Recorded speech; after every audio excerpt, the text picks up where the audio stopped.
Hello दोस्तों आज हम देश के दिग्गज दिवंगत उद्योगपति धीरूभाई अंबानी के घर की बड़ी बहू नीता अंबानी और मुकेश अंबानी की शादी कैसे हुई और शादी से पहले नीता क्या करती थी जानेंगे। तो दोस्तों इनकी शादी की कहानी काफी दिलचस्प है। स्कूल के किसी कल्चर प्रोग्राम में धीरूभाई अंबानी अपनी पत्नी के साथ गए हुए थे। वहीं भारतीय नाट्यम परफॉर्मेंस करती हुई नीता उन्हें काफी पसंद आ गई। उसके बाद धीरूभाई अंबानी नीता के घर का फोन नंबर पता करवाते हैं और फिर खुद ही फोन मिलाया और अपना इंट्रोडक्शन देते हुए कहते हैं, मैं धीरूभाई अंबानी बोल रहा हूँ। उधर नीता ने फोन उठाया था, उन्होंने रॉन्ग नंबर बोलकर फोन कट कर दिया।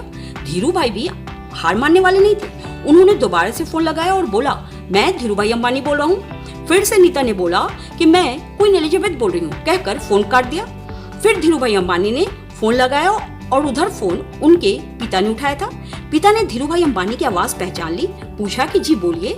तो धीरूभाई ने कहा, मैं आपसे और आपकी बेटी से मिलना चाहता हूँ। नीता के पिता को समझ नहीं आया कि आखिर वो हम गरीब से क्यों मिलना चाहते हैं। खैर वो अपनी बेटी के साथ उनसे मिलने गए।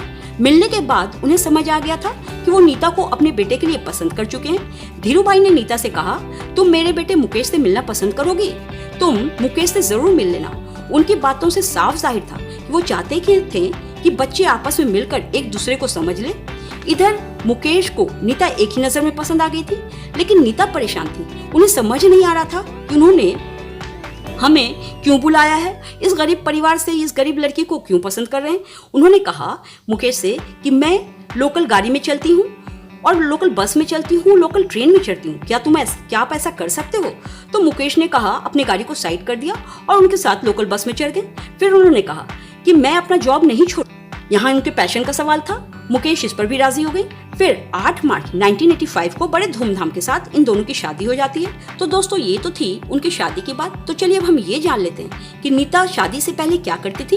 तो दोस्तों नीता एक गरीब परिवार के मिडिल क्लास से गुजराती फैमिली से बिलोंग करती हैं, जिनके पिता का नाम रविंद्रनाथ दलाल था, जो कि बिरला ग्रुप में काम करते थे, और उनकी माँ एक हाउसवाइफ थी। दोस्तों नीता को बचपन से ही डांस का काफी शौक था।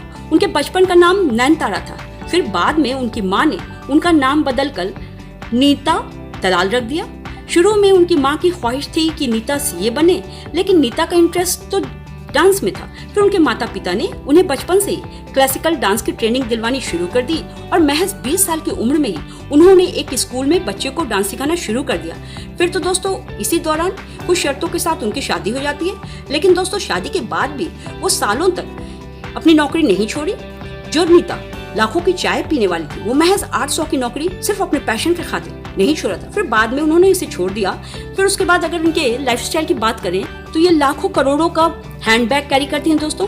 और अगर इनके हैंडबैग के कलेक्शन की बात की जाए तो 100 करोड़ से ऊपर की है दोस्तों। इसके अलावा दोस्तों करोड़ों लाखों के रुपए ये अपने मेकअप पर भी खर्च करती हैं। और इसके अलावा इन्हें कपड़े पहनने का भी काफी शौक है। लाखों करोड़ों की साड़ियां ये पहनती हैं और कभी भी कपड़ों को रिपीट नहीं करती। इसके अलावा दोस्तों महंगी सी महंगी गाड़ियां इनके पास हैं, और इसके अलावा ऑडी A9 कोमोलियन कार भी है इनके पास, और कई तरह के लग्जरियस गाड़ियां और ट्रेन सब कुछ है इनके पास। यदि छोटी सी जानकारी अच्छी लगी हो तो लाइक से सब्सक्राइब कर लें।